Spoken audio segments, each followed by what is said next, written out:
And finally, I would like to call upon Sri Charan Narzary, who is also ALRS. His rank is 47. Namaskar, Honorable Chief Minister of Assam and respected guest and my dear friends. More naam Charan Narzary. Moi Kokrajhar district mane Ranipur village eta forest village ase. এই forest ভিলেজত মোৰ জন্ম হৈছিলে তাতে মই মোৰ primary স্কুলটো তাতে কৰিছিলোঁ মই যেতিয়া মানে প্ৰাইমাৰী স্কুলটো কৰিছিলোঁ এইটো সময়ত মানে আমাৰ গাঁৱৰ স্কুলটো নন প্ৰভিন্সিয়েলাইজ আছিলে এতিয়াও নন প্ৰভিন্সিয়েলাইজ আছে এইটো স্কুলত মই পঢ়ি পেলাই আহিছোঁ তাৰপিছত মই হাই স্কুলটো মানে জলাইশ্ৰী হাই স্কুলত পঢ়িছোঁ এই জলাইশ্ৰী হাই স্কুলো মানে নন প্ৰভিন্সিয়েলাইজ আছিলে যেতিয়া মই হাই স্কুল পঢ়িছিলোঁ তাতে মই মেট্ৰিক পাছটো 3rd ডিভিজনত হৈছোঁ 3rd ডিভিজন কৰি পেলাই মইতো হাইয়েষ্ট মাৰ্কছ পাইছিলোঁ মই 40% মাৰ্কছ পাইছিলোঁ মই হাইয়েষ্ট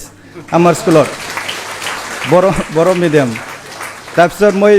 কোকৰাঝাৰ গভৰ্ণমেণ্ট কলেজত সায়েন্সত এডমিশ্যন লৈছিলোঁ তাতে ফেইল হৈছোঁ মই সায়েন্স ষ্ট্ৰীমত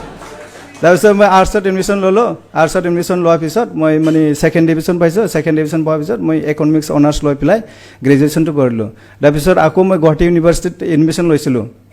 গুৱাহাটী ইউনিভাৰ্চিটিত বেক থকাৰ কাৰণে তাতে মানে এডমিশ্যন মানে কমপ্লিট কৰা নাই মাষ্টাৰ ডিগ্ৰীটো পণ্ডিচেৰীত যাই পেলাই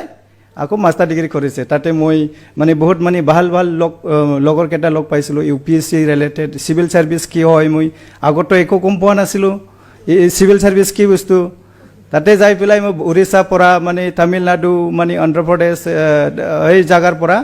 বহুত মানে লগৰ কেইটা লগ পাইছিলোঁ ইহঁতে মোক মানে চিভিল ছাৰ্ভিচৰ কাৰণে প্ৰিপেয়াৰ কৰিবৰ কাৰণে ইহঁতে ইনস্পাইৰেশ্যন কৰিছোঁ আমি যাম একেলগে যাম কিন্তু আমাৰ এটা প্ৰব্লেম আছিলে ফাইনেন্সিয়েল প্ৰব্লেম আমি গাঁৱত মানে মোৰ মা দেউতা মানে এগ্ৰিকালচাৰ কৰে দেউতা কোনেও জব নাই মানে গাঁৱত মই ফাৰ্ষ্ট জব পাব কোনেও মানে জব নকৰে আৰু আমাৰ গাঁৱত এনেকুৱা মানে বেকৱাৰ্ড আছে এতিয়াও আছে মানে তাৰপিছত মোৰ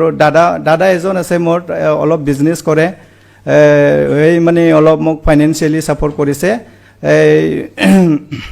দাদা মোক মানে ফাইনেন্সিয়েল ছাপৰ্ট কৰাৰ কাৰণে মই দিল্লীত মানে UPSC কোচিং কৰিবৰ কাৰণে 2014ত আহিছোঁ মই দিল্লীত 2014ৰ পৰা মই UPSC কাৰণে কোচিং মানে লৈ পেলাই পঢ়ি আছিলোঁ তাতে সেইটোৱে সময়ত মই বহুত ভাল মানে ফ্ৰেণ্ডছ লগ পাইছিলোঁ মোৰ মানে ইম্প্ৰুভমেণ্ট হৈ গৈছে মোৰ বড়ো মিডিয়াম আছিলে তাৰপিছত মানে ইংলিছত অলপ প্ৰব্লেম হৈ আছিলে সেইটো মই মানে ইম্প্ৰুভ কৰিলোঁ লগৰ কেইটাৰ লগত মানে ডিছকাছ কৰি পেলাই পঢ়ি পেলাই 2014ৰ পৰা এতিয়াই মই 2026 ইয়াৰ্ছ মই চিভিল ছাৰ্ভিচ ষ্ট্ৰাগল কৰিছোঁ য'ত মানে APSC মই 3বাৰ মানে এটেম্প কৰিছোঁ 3বাৰো বাইবা গৈছিলোঁ মই এইটো 3rd টাইমত মই এতিয়া মানে ALRSত ছিলেকশ্যন হৈছে আৰু এইটো মোৰ মানে লাইফত মানে বিগেষ্ট এটা মানে ছাকচেছ নিচিনা মই ভাবোঁ আৰু সেইটো কাৰণে মই APSCত মানে বহুত মানে থেংক ইউ আৰু আসাম গভৰ্ণমেণ্ট বা APSC মানে জেনুইন বা ট্ৰেন্সপাৰেঞ্চি হৈছে এইটো কাৰণে মই বহুত মানে থেংক ইউ আৰু মই এইটো ক'ম আৰু মানে নেক্সট মানে জনে মানে হাৰ্ড ৱাৰ্ক কৰে বা মানে পেচিয়েন্স লেভেল হাৰ্ড ৱাৰ্ক চিনচিয়াৰিটি বা এনেকা থাকিলে মানে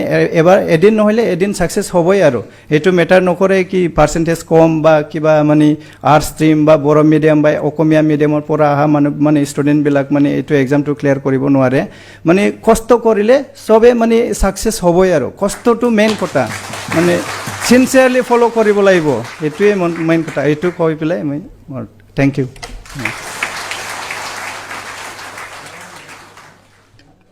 Thank you, Charan.